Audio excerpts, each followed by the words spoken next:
Reading, it's crucial for a child's success and future, and that's the focus of the Roanoke City Public Schools. And to support student literacy growth in Roanoke, RCPS held an early literacy academy to provide family resources. WDBJ7's Maya Howard was at the event today and has the story.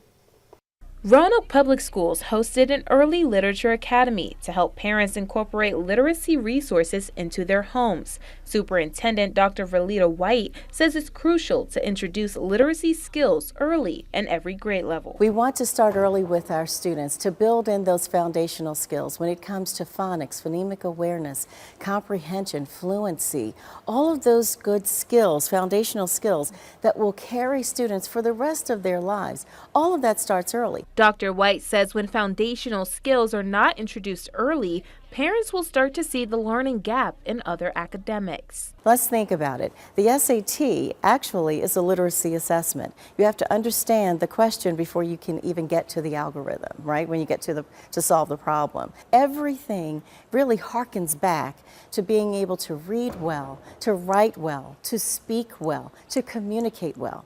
All of that starts early. Rachel Floyd, supervisor of reading improvement with Roanoke City Public Schools, says simple things as reading out loud with your kids can support a literacy foundation. We want our families to know what we're doing at school and what they can do at home to support exactly what we're doing at school. So things like reading with your child, talking with your child for that oral language development. Those are critical things that they can do at home that supports that literacy foundation. Another early literature academy session will be in September. In Roanoke, Amaya Howard, WDBJ7.